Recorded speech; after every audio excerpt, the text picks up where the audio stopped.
All right, Shabbos, say good morning. Good morning. Let us begin. Begin by thanking all of our sponsors for this morning. To thank our TALMUD TORAH sponsors for the month of Elul.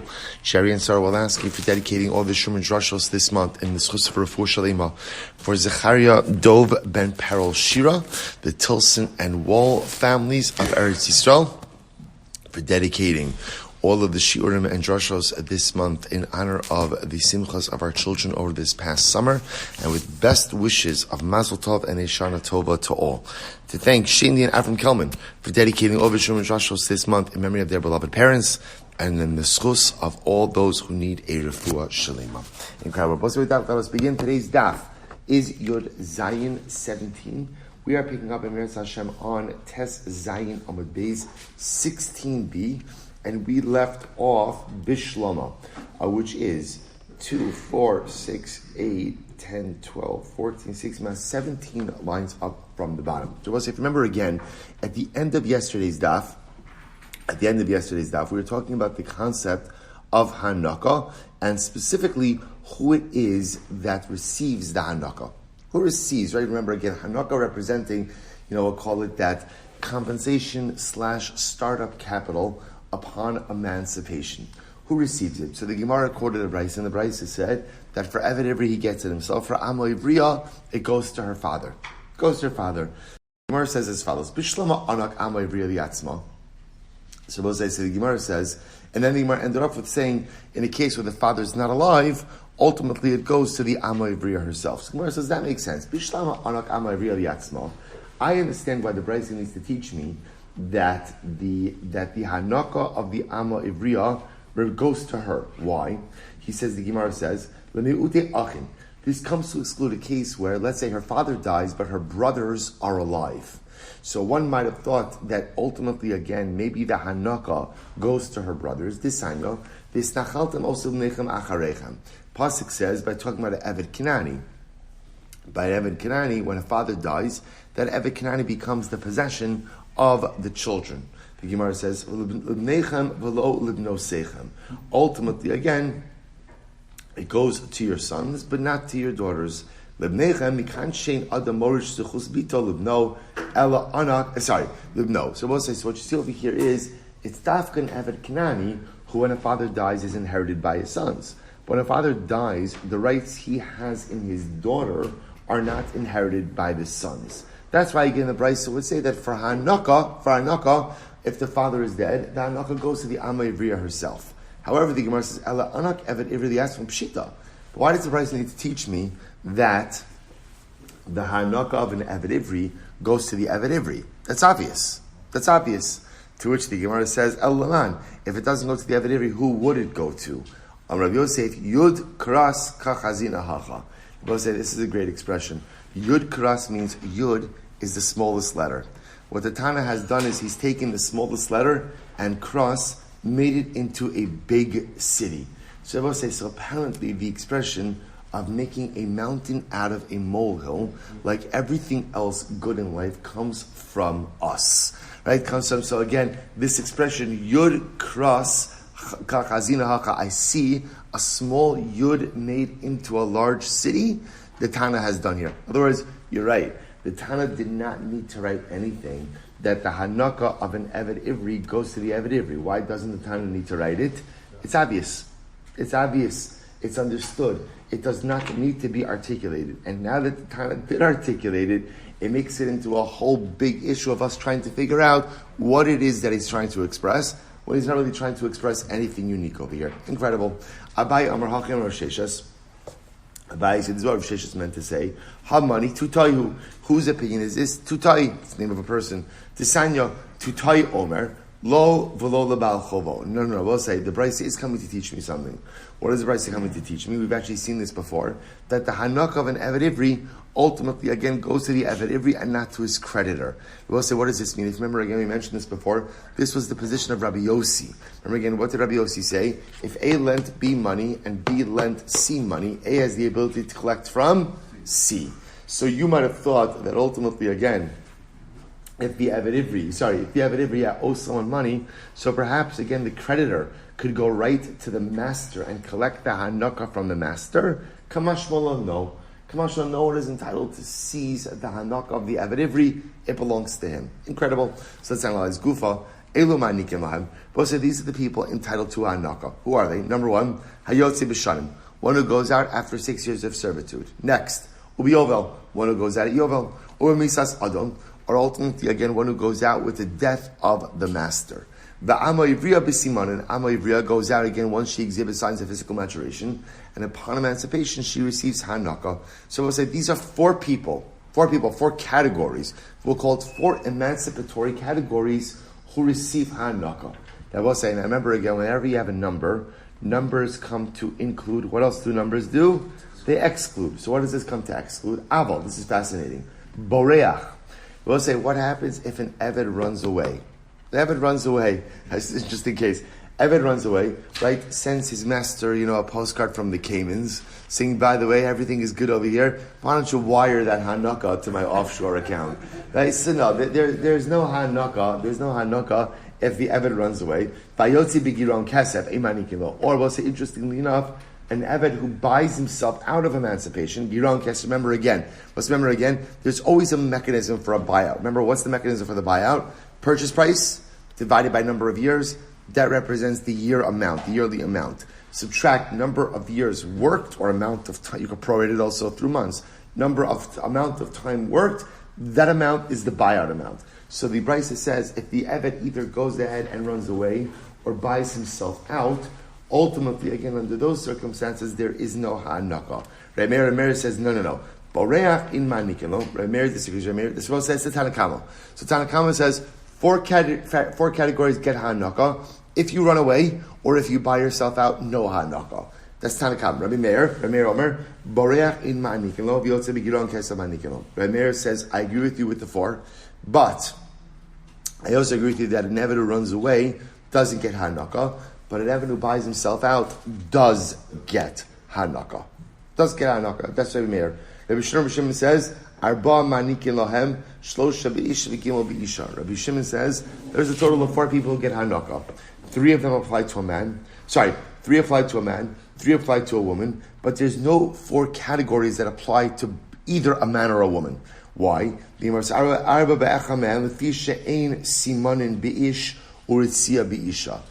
because Rabbi say, remember again, the case of Yovel, when does an Eved remain until Yovel? When his ear is pierced. Well, the ear piercing is dafka thing by an Eved, it does not apply by an Amma. Simanim only apply to an Amma, don't apply to an Eved. So Rabbi Shimon is coming along and saying there are 4 categories, but at most 3 of those categories only apply to either a man or a woman. Okay, so from where do we know all of this? Let's go through this list. So Tanah you might have thought the only person who gets hanaka is an Eved who leaves after 6 years. Minayin lerabos yotze b'yovel misasa adon ova'ama ivriya b'simanin. How do you know that an Eved, ultimately again, who goes out by Yovel, an Eved who goes out with the death of his master, and an Amma ivriya with simanin, with signs of physical maturation, how do you know that all of them get hanaka as well? Talmud lomar tishalachenu. The pasuk says when the master sends the Eved away, there's an obligation to give him hanaka. So v'chisa shalachenu. So we'll say. So remember again. So essentially, what the Gemara is saying is like this. So the lashon of shalachenu means whenever the master is sending the servant away, the servant is entitled to hanaka. What are the categories where the master is sending the servant away? 6 years, Yovel, death of the master, and simanim. The Gemara says v'chisa shalachenu. Yachol shani marbe boreach v'yotze b'giron kesef. I said Tanakama says maybe you should include in this the case of the Eved who runs away and the case of the Eved who buys himself out. Tamulomar b'chise shalachenu chavshim mi'imach. The pasuk says when does the master have to give hanaka? When the master is sending the Eved away from himself. Mi sheshilucho me'imach. The only time the master is obligated to pay hanaka is when the master is sending the Eved away from him. Yotza boreach v'yotze b'giron kesef she'in shilucha beimach. So Tanakama holds. This comes to exclude which case? To exclude number 1, the Eved who runs away. Because if the Eved is running away, then what Rabbi say? The master is not sending him away. And when the Eved buys himself out, the master is also not sending him away. Therefore, according to the Tanna Kama, there are 4 cases in which you have to pay ha'anaka. Number 1, leaving after 6 years. Number 2, leaving after by Yovel, which is the case of the piercing. Number 3, the death of the master, because that's also called the master sending him away. And number 4, simanim. Simanim, signs of physical maturation by an Amma Ivriya.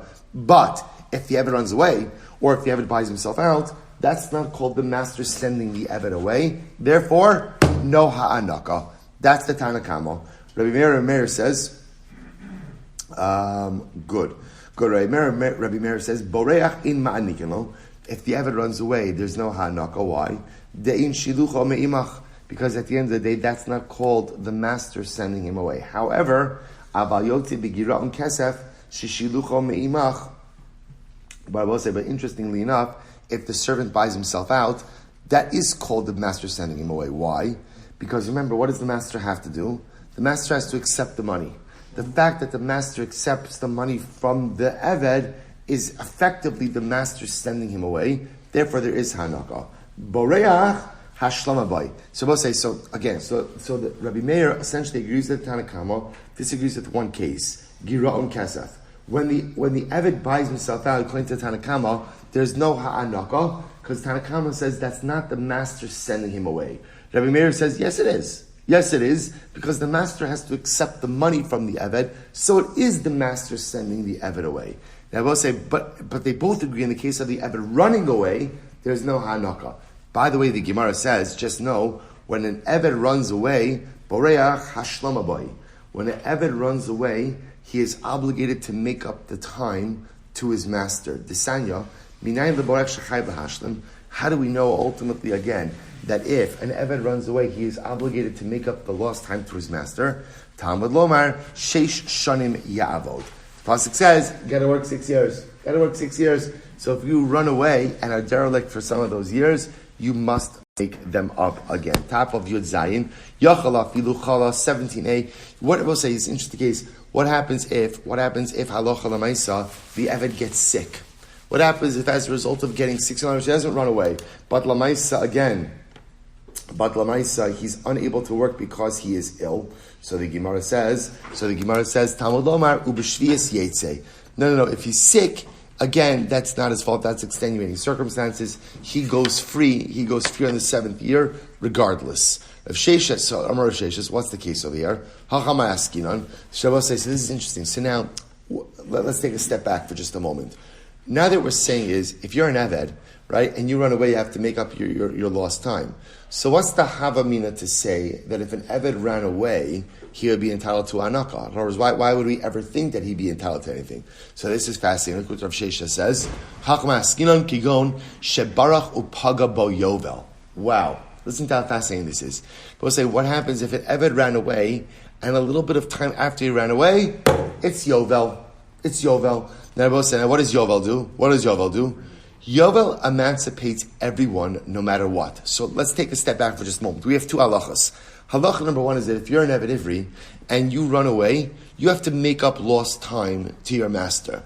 Halacha number 2 is when Yovel comes, there's no more makeup. Right, so when Yovel comes, everyone is emancipated. So what are we talking about over here? An Eved ran away, and then it was Yovel. So I might have thought, since when Yovel comes, everyone is automatically emancipated. I might have thought that's called Kisa Shalachanu. That's called the master sending away the Eved, and perhaps the Eved should be entitled. Below niknise b'nanik, like don't knas him, don't penalize him, give him hanaka. Kamash malon, no. Kamash malon will say that if you're an Eved who runs away, l'maisa, even if Yovel comes soon after and you are fully emancipated, no hanaka, no hanaka. Amar Mar, so we'll say, just to finish this up. Amar Mar yachala filu chala. So we'll say, so remember again, I might have thought that even if the Eved becomes sick, he's obligated to make up lost time. Talmud lomar shvias yetze. Pasuk says in the 7th year he goes free. Afilu chala kol sheish. That's very interesting. If you have an Eved, I will say, who was sick all 6 years, sick all 6 years, so you might have thought he has to make up his time. Kamash malam, no, he goes free. Tanya, we learned in a brisa, chalosh shalosh va'avad shalosh enu chayv lahashlim. But the brisa says if you have an Eved who was sick for 3 years, worked for 3 years. He doesn't have to make up lost time. So we'll say, Chala kol sheish chayv lahashlim. But if he was sick the entire 6 years, he absolutely does have to make up lost time. So which one is it? Amar Rav Sheshes ba'osa ma'aseh machat. Now we'll say, what's the case? You could have an Eved, we'll say, who halacha l'maisa is too sick for manual labor, but is able to do ma'aseh machat, literally means like sewing, right? He's able to work with a needle and thread. Okay, so he can't do the manual labor of that an Eved would normally be expected to do. But Lamais, again, he's able to do some type of work. So we'll say, in that type of situation, even if he was sick all 6 years, if he was able to do something, he need not make up the time lost. If he was unable to do anything, then Einachinami, he would have to make up that time. But it says in Gemara, Gufakash, it's inherent contradiction. You said before that if the Eved is sick for 3 years and he worked for 3 years, he doesn't have to make up lost time, which sounds like as long as he could work up to half of his tenure and he was sick the rest of it, he need not make up lost time. Ha'arba chayv lahashlim. Sounds like over here, if he was sick for 4 years, he would be obligated to make up the time. But yet, Ema Seifa, look at the Seifa. Chala kol sheish chayv lahashlim. Seifa says if he was sick all 6 years, he's obligated to make up the time. Hadalid ein chayv lahashlim. You can infer from that if halacha l'maaseh is only sick for 4 years, he wouldn't have to make up time. So which one is it? Haki Amar. This is what it means to say. Chala dalid. We'll say if you have an Eved who is sick for 4 years, naaseh kimisha chala kol sheish. So we'll say this is interesting. So apparently if you're an Eved Ivri, you get to be sick for up to half of your tenure without the need to make up the time. But the moment you are sick for more than half of your tenure, you have to, then that's tantamount to being sick for the entire tenure, and you have to make up lost time. But when we talk about making up lost time, what does that mean? That means if you're so sick that what? You couldn't do anything. But if you were able to do something, some type of labor, even if it wasn't the labor for which the master bought you for, but you were able to do some type of labor, then Einachinami, that's not called lost time, and you wouldn't be obligated to go ahead and make it up. So a lot of halachas like converging over here. A lot of halachos converging as one. So Rabbi say, so the other piece to this, so now we encounter this concept. So first of all, let's take a step back. So what we started with today, ultimately, and we're going to talk about this more, is who is entitled to hanaka. So here's what everyone agrees with. Let's go with what everyone agrees with. Number one, leaving after 6 years. Number two, leaving after Yovel, which essentially is which case? That's the piercing case, right? Because the only way you're there until Yovel is if you got your ear pierced. Number three, the master dies. Right? Number four, simanim, signs of physical maturation by an amma ivriya. The other case, the case that everyone agrees you don't get ha'anaka is when? Running away. Boreach. The machlokes case, ultimately again will be, the machlokes case is giraon kesef. When you buy yourself out of servitude. That Tanakama says, no ha'anaka. Rabbi Meir says, yes, ha'anaka. Okay, so that's our outstanding issue. But so what we also learn is that if you run away, you're obligated to go ahead and make up lost time. You're obligated to make up lost time. Right? How much time do you have to make up? So again, it appears that if you're sick for up to 3 years, you need not make up your lost time. More than 3 years, you have to make up lost time. But if you're able to do some work, you don't have to make up any time. I will say, there's an incredible Moser Haskell in this, right? That phrase that the Gemara says of Boreach Hashlama Boi. If you run away, you always have to make up lost time. I will say, if you think about it to a certain degree, herein lies the ultimate power of Chodesh Elul.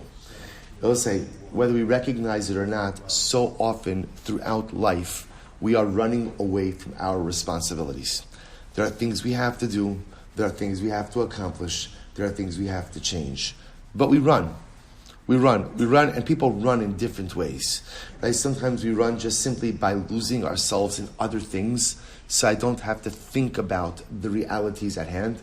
Sometimes we run just by actively engaging in deleterious and negative behaviors, which ultimately go ahead and undermine our ability to accomplish. Rabbi, we don't recognize how much of our lives we spend running. running from the things we have to do, the things we have to accomplish, the people we have to become. What does the Gemara say? You can run as much as you want, but boreach hashlama boy.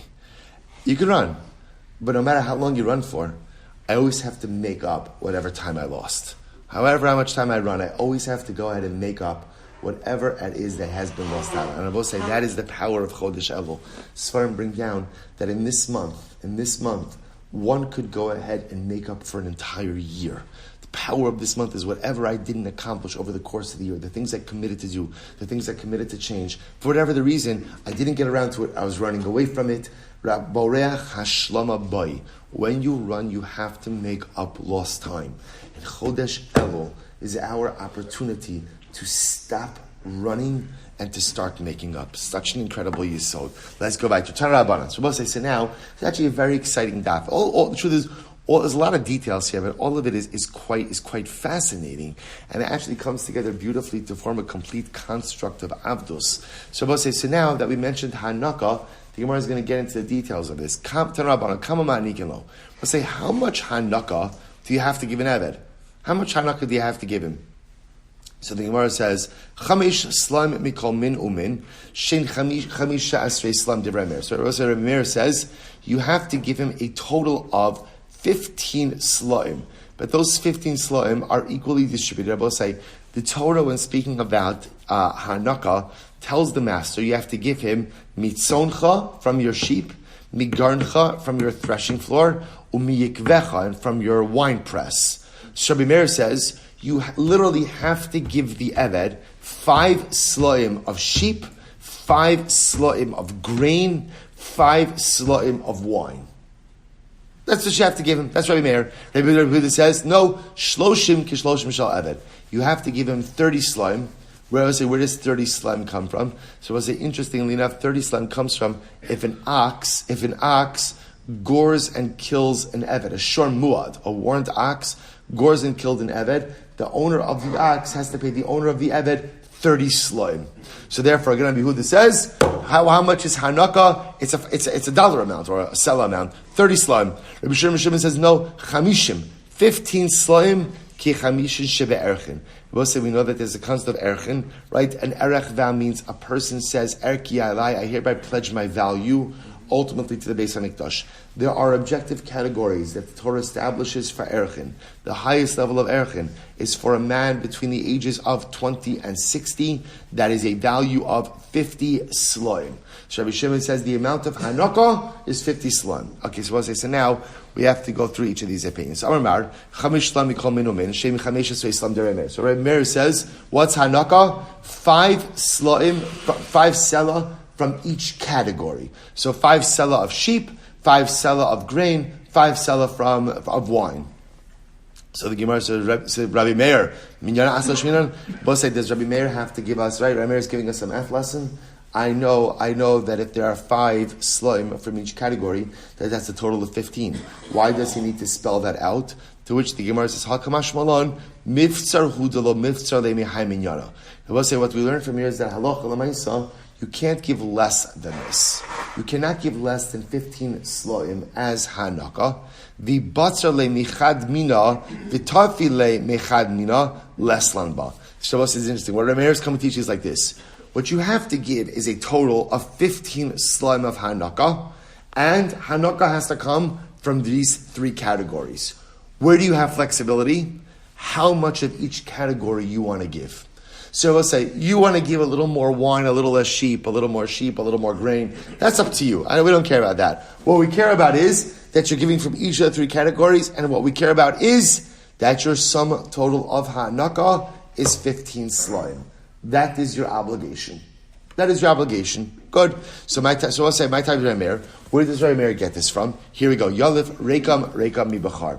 So Rabbi say he learns this at the Gzeir Shav. It says rekam by Eved Canaan, by Eved Ivri. It also says rekam by Pidyon Aben. So the Gemara said Ma'ala halon chamish slaim. Just like the amount of money by Pidyon Aben is 5 slaim. Afkan chamish slaim. So to over here. So it's Gzeir Shava, rekam, 5 slaim by Pidyon Aben, that's the amount you need for Pidyon Aben. 5 slaim, therefore, by Ha'anaka. I v'che'ima chamish slaim kulhu. To which the Gemara said, well, maybe it's 5 slaim in total. in total. 5 slime in total, and you make it up from sheep, grain, and wine. Iksiv reikam lebasov kidika amrit. We'll say, if it would have said the word reikam, don't say about empty-handed at the end, I would have agreed with you. Hashta, Dechsiv reikam bereisha. Now that it says reikam at the beginning, before everything else, shadi reikam ason, reikam agoren, reikam ayakev. Ultimately, again, the word reikam goes on each of the categories and tells the master, do not send them out empty-handed from the sheep. Do not send them out empty-handed from the grain. Do not send them empty-handed out from the wine. And the word reikam connects us ultimately again to Pidyon Haben. Just like Pidyon Haben is 5 slime, so to the reikam is 5 slime from each category. Incredible. So the Gemara says, ve'elif reikam me'olas riyah. We'll say, make a gzir shava reikam, ultimately again from olas riyah. Olas riyah is when you go up to the Beis HaMikdash for the Yom Tovim, for the Regalim, Pesach, Shavuos, and Sukkot, you have to bring what's called an olas riyah, special carbon, ola, totally consumed the mizbeach, riyah, for seeing the Beis HaMikdash. Rashi points out the value of the olas riyah has to be a minimum of 2 ma'ah, which is a much smaller amount. So say reikam, you only have to give him 2 ma'ah. Amar kra ashabiracha shemelkecha. The pasuk says that the hanaka is supposed to reflect the bounty that you have. And therefore, again, I will say, when establishing the Gzera Shava, we're going to establish the Gzera Shava with a higher amount, not with a lower amount. So I will say, this is the position of Rabbi Meir, that Allah Chalamaisa Ha'anaka comes from 5 slime, from all 3 categories. Soncha, Garncha, Yikvecha, 5 slime from each category, based on the Gzera Shava of Reikam, from Ha'anaka to Pidyon Haben. But I will say, but the flexibility you do have is it has to be a total of 15 slime, but if you want to give a little more, a little less from each category, that's fine. Next opinion. Rabbi Huda says, no, you have to give, Hanaka is 30 slime, the amount that an Eved gets, or the amount that is the master gets, if the Eved is gored by an ox. So the Gemara says, my time, where does this come from? Yolef Nesina me Eved. He makes a Gzer Shav of Nesina. Just like over there when it talks about the Eved getting gored and killed by an ox, the master of the Eved gets 30 slime. Afkan shloshim. So to over here when the Torah uses lashon of nesina, it means 30 slime. I v'neilif nesina me erchen. But we'll say, I want to make gzir shav of nesina from erchen, and say just like erchen is 50 slime, so to over here it will be 50 slime. Ma'alalan chamishim afkan chamishim. Chada. So the Gemara says 2 reasons. Number 1, the tafasta meruba lo tafasta. We'll say in general in halacha, when you have a choice between comparing something to a larger amount or a smaller amount, you always go with the smaller amount. Why tafasta meruba lo tafasta? When you try to hold on to a lot, you often don't get anything. On the other hand, tafasta muat tafasta, hold on to a little and you'll be able to acquire it. Va'od eved me eved havidei lemelef. I will say ultimately again, furthermore, it is better to learn out one halacha of eved from another halacha of eved. I will say we'll come back to tafasta mulo tafasta in just a moment. So I will say, so that's the position of Rabbi Huda. So Rabbi Huda therefore says halacha lemaisa hanaka 30 slaim learned out gzer shava nesina to eved. Next. Rabbi Shimon says chamishim ke chamishim sheverachin. Rabbi Shimon says ultimately again, you pay hanaka is 50 slaim, like the amount of erchin, the highest side of erchin. So my time Rabbi Shimon, what's Rabbi Shimon's logic? Gomer nesina me erchin. Gzer shav nesina from erchin. Ma lahalon chamishim. Just like erchin is 50 sela, afkan chamishim. So to hanaka is going to be 50 sela as well. Ve'ema b'pachos shebe erchin. You will say, why do you go ahead and compare an Eved to the highest category of erchin? Why not go ahead and compare him ultimately again to the smallest, to the lowest level of erchin? In other words, the most inexpensive category, which would be a baby. So the Gemara says, Amar, Ashebe racha chashem al kecha ksiv. Because we'll say once again, so Hanukkah is supposed to represent bounty. Right? You're supposed to give the Eved from that which HaKadosh Baruch Hu blessed you. Therefore, it should be a larger amount. Why not learn out Gzir Shava of Nesina like Rabbi Huda did and make it 30? So the Gemara says, Ma lahalon shloshim avkan shloshim. Furthermore, Chada tetafasta meruba lo tafasta va'od Eved me'eved haved le'melev. So when I was asking Rabbi Shimon, again, it makes so much more sense like Rabbi Yehuda. Number one, tafasta lo tafasta. Number two, why not compare one case of Eved to another case of Eved? So the Gemara says, Rabbi Shimon micha gamar. So I'll say, interesting enough, Rabbi Shimon has another gzera shava of micha. So I'll say, by Eved it says ki yamuch, and by Erchin it says mach. So micha, lashon micha means impoverished. See, you find that same lashon of mach by an Eved, and same lashon of mach by Erchin. Therefore, Rabbi Shimon makes the Gzera Shava from Avdus to Erchin, and says, just like by Erchin, again, and Hashem Beirachacha tells you, look at the highest category of Erchin, just like Erchin is 50 sela, so too Hanukah is 50 sela as well. So Bishon, the Rabbi Meir, according to Shabbos, said, this is our three-way machlokes. So again, let's just go through it again. Rabbi Meir, total Hanukah, 15 sela. 15 sela, 5 from each category. 5 from sheep, 5 from grain, 5 from wine. What's the flexibility you have? You could give a little more or a little less from every category, as long as you're giving from every category, and the total is 15. Rabbi Meir, that's Rabbi Meir. Rabbi Huda, 30. 30 shlaim. Ultimately, again, he learns it out from the case of goring of the Eved. Rabbi Shimon, 50 shlaim. He learns it out ultimately from the highest level of Erchin. That's our machlokes. So Bishlam Rabbi Meir. So it makes sense. Rabbi Meir. Hainu dichsev tzon goren v'yakev. So according to Rabbi Meir, we have to give from every category. I understand why the Torah says that Hanukah comes from every category, because according to Rabbi Meir, you give from every category. El Rabbi Huda, Rabbi Shimon, Hai tzon v'goren v'yakev lamli. So both say here's also the fundamental difference. According to Rabbi Meir, Hanukah has to come from all three categories. According to Rabbi Huda, Rabbi Shimon, what's Hanukah? It's a dollar amount. It's a dollar amount. It's 30 slime. It's 50 slime. It could be cash. It could be anything you want. So according to them, why does the pasuk say to give your eved from your grain, from your sheep, and from your wine? So the Gemara says,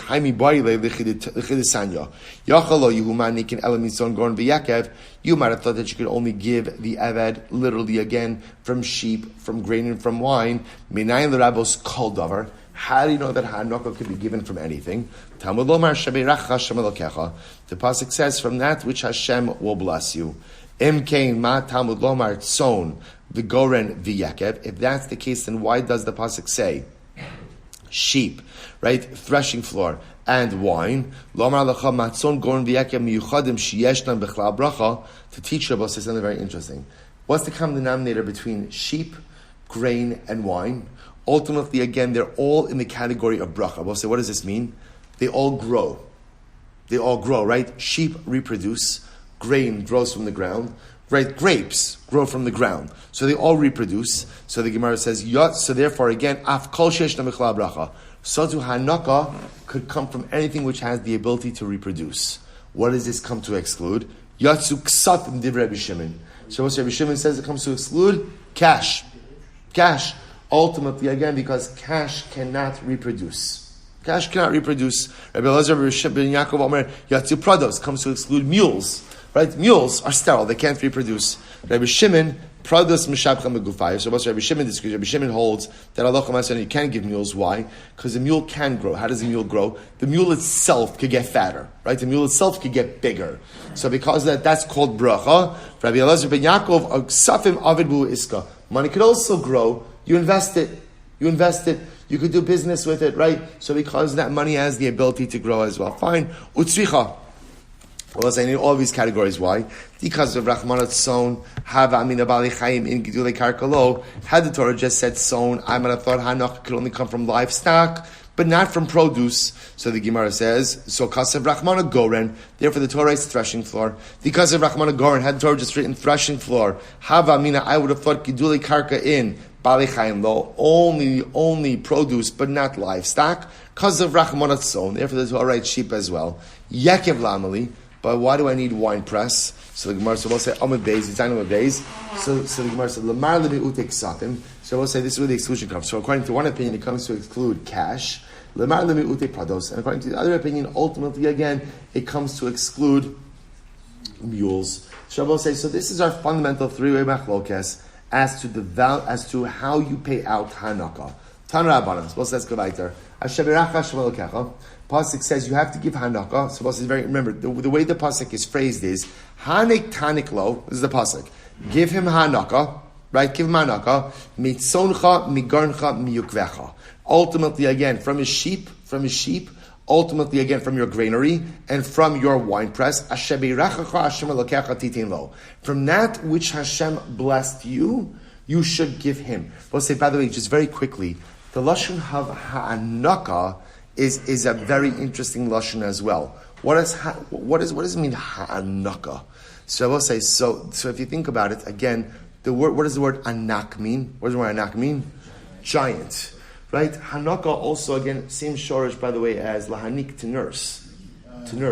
So what's interesting about this is, as I will say, when a person ultimately, again, is an Eved, right? What is the most dangerous part of being an Eved? The most dangerous part of being an Eved is a person lacks a sense of confidence about the ability to accomplish things on their own. Because remember, again, an Eved is fully reliant, and especially an Eved Ivri is fully taken care of, right? The master has to take care of his every single need. On one hand, it sounds nice. On the other hand, what it could totally do is erode one's sense of confidence in their own ability to accomplish. So what is the master's obligation when the Eved goes free? Ha'anik taniklo. Make him feel great. Nurse him back to self-reliance. Help him believe in himself. Give him this startup capital for this next chapter in life, and make him see that he has the ability to accomplish great things as well. And I will say, sometimes the greatest thing you could do for someone is not something you give them, but rather endow them with the confidence and the ability to believe in themselves. That's the whole chap of Hanaka. Hanik tanik lo, make him a giant. Nurse him back to self-reliance. Help him understand that although he has been fully and wholly dependent on you for the last 6 years, he has the ability to accomplish great things in life on his own. Incredible. So the Gemara says as follows: Yochol nisparich ba'is biglalo ma'anikim lo. You might have thought, Rabbi, because lashon of the pasuk is ashaberach Hashem elokecha. So you might have thought that maybe the only time you're obligated to give hanaka is when? Is if halacha l'maisa, the home was blessed because of him. Right? In other words, only if you experienced some type of benefit with the presence of the Eved Ivri that you're obligated to give him hanaka, right? Lo nisparich ba'is biglalo. But if literally the home wasn't blessed, because in other words, I didn't encounter any specific bounty, maybe I'm not obligated to give hanaka. Talmud lama hanik tanik mikol makom. Therefore, the pasuk says no hanik tanik. You have to give hanaka. So whether the Eved did a good job, didn't do a good job, right? You experienced blessing, you didn't experience blessing. You have to give him hanaka. So we'll say, if that's the case, then why does the pasuk say the phrase give it hanik tanik lo, right, from everything that Hashem blessed you with? Hakol lefi bracha tein. We'll say what it does mean is, although there is a standard amount of hanaka that is obligatory, again, 3 machlokes as to what that is, but there's a standard amount of hanaka. If Baruch Hashem, this Eved was very good to you, and ultimately you did experience an incredible amount of bounty, then what? Pay him accordingly. In other words, if you really benefit from him, although there's a floor that you're obligated, share the bracha that you received as a result of him with him. Rabbi Ben Azariah Omer, Dvam Kich Saban. Rabbi Ben Azariah disagrees. He says, no, the pasuk is as it is written, namely, Isparach Ba'is Biglalo Manikim Lo. If the Eved did such a great job, and therefore the house experienced bounty, give him bracha, give him hanaka. So the Gemara says, Elo nisbarach habayis beglalo. But if at the end of the day the home did not experience bracha because of him, then there is no obligation of hanaka. Im kain ma Talmud lomar hanik tanik. So why does the Torah say ultimately the lashon of hanik tanik, which sounds just like a blanket rule, you have to give hanaka? Debra Torah kalash shomanei adam. Torah is just using colloquial expression. So Rabbi says, so an incredible machlokes. So Rabbi says, we have 2 machlokes so far. Machlokes number 1 is how much hanaka. Machlokes number 2, Rabbi say, is hanaka automatically given, or is hanaka earned? Isn't that fascinating? Right? So 2 opinions. One opinion says you always give him hanaka, but if the house experienced incredible bracha, give him extra. Second opinion, no. He only gets hanaka if his efforts mamish brought bracha to the household. But if they didn't, no hanaka for him. Incredible. We'll see again. We'll see the resolution to all of this. Eved Ivri, Oved es haben, ve'ino Oved es habas. What's another interesting halacha? Eved Ivri. Shall say Eved Ivri. So first of all, I will tell you the way we paskin over here, with this last piece of Hanaka, is halacha l'maisa. Hanaka is a standard obligation, right? A master is always obligated to give his Eved Hanaka. The Eved did a great job, didn't do a great job. There was bracha, there wasn't bracha. Eved gets Hanaka. That being said, the Rambam says that if the Eved did a fantastic job and the home experienced incredible bracha as a result, it is good for the master to give him extra, reflective of that additional bracha he brought to the home. Good. So turn up on Eved Ivri, Oved Esabed and Oved Esabas. So what's an Eved Ivri? If the master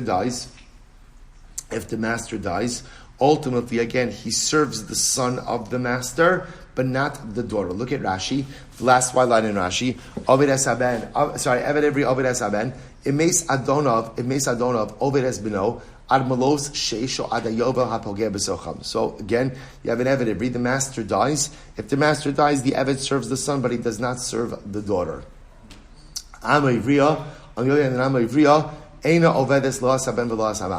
She doesn't serve, right? If her master dies, she neither serves the master, she neither serves the son nor the daughter. Let's say, what if an Eved is pierced, right? Or an Eved sold to a Gentile master. He doesn't serve the son or the daughter if his master dies. So let's analyze this. So how do we know that if you have an Eved Ivri, the master dies, that the Eved Ivri ultimately serves the son of the master, but doesn't serve the daughter? Where do we know this from? The pasuk says that the Eved will serve you for 6 years. Below the Yoresh. What do we see from here? That the Eved Ivri serves the master and not he who inherits the master. That if the master dies, the Eved Ivri doesn't serve the inheritor. So now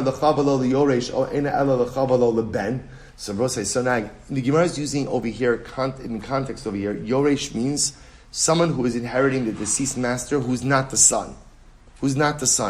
Maybe it comes to teach me that the Eved only serves the master and doesn't serve the son if the father dies. Shomer, when the pasuk says Sheish Shanim Yavod Hari Leben. So Hari Leben Amar. When the pasuk says that the Eved will serve the master for 6 years, that comes to include the son. That if the father dies, the Eved serves the son. But interestingly enough, if the father dies and there is no son, so someone else inherits, I shouldn't say it's the father, right? That someone else inherits the master, the servant doesn't serve that inheritor.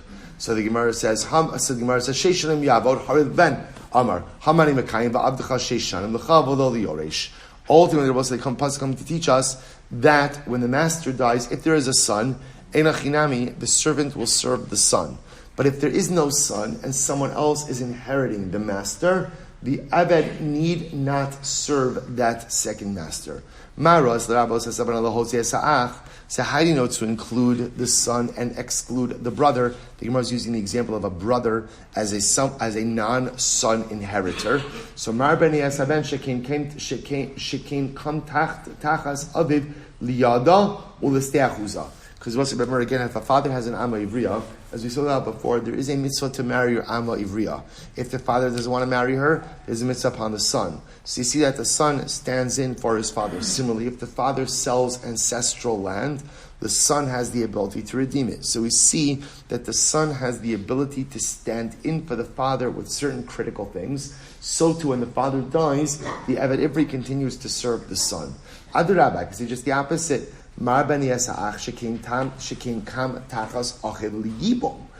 again, I could say this brother should stand in the place of the deceased master. Why? Because remember again, the surviving brother has a mitzvah yibum, right? And in that case, remember yibum is an extension of the first marriage. Kiddushin says one second, klum yesh yibum ela b'makom shein bo ben. Remember again, when does yibum exist? Yibum only exists when there is no son. So you see from here that a son has a higher standing than a brother. Ha-yesh ben ein yibum. Elataima di'ika ha-pircha. So we'll say the only reason is because you have that pircha. Ha-lav hachi ach adif.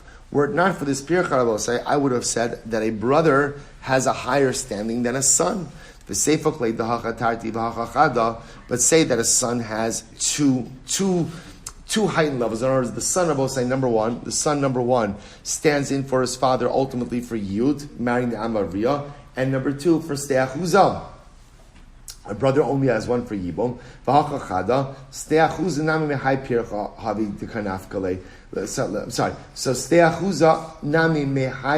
ohud the kanafkale latana. Klum yesh yibum ela b'makom she'in ben. Because Rabbi say Steachuz itself is actually learned out from this pircha as well. So therefore, Rabbi say this is the first section. This first section, what comes out over here is that if you have an Eved Ivri, right, you have an Eved Ivri, and the master dies, so halacha l'mais, what the Gemara has just proven is the Eved Ivri will now serve the son, but only if there is a son inheritor.